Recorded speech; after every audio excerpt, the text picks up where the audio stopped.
National Weather Service in Sterling, Virginia has issued a snow squall warning for northeastern Washington County in north-central Maryland, northwestern Frederick County in north-central Maryland, northeastern Jefferson County in the Panhandle of West Virginia, northeastern Morgan County in the Panhandle of West Virginia, northeastern Berkeley County in the Panhandle of West Virginia, until 10:45 a.m.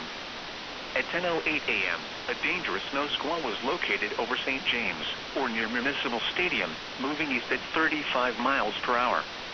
Hazard: poor visibility in heavy snow and blowing snow. Wind gusts up to 30 miles per hour.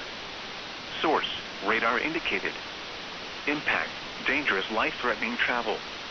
Locations impacted include Hagerstown, Municipal Stadium, Robinwood, Fountainhead, Orchard Hills, Boonesboro, Smithsburg, Paramount, Longmeadow, Wilson, Conococheague, Williamsport, Mount Etna, Mount Lena, San March, Wolfville, St. James, Halfway, Montgensville, Myersville, Cavetown, Keedasville, and Funktown. Reduce your speed and turn on headlights. During snow squalls, the visibility may suddenly drop to near zero in whiteout conditions.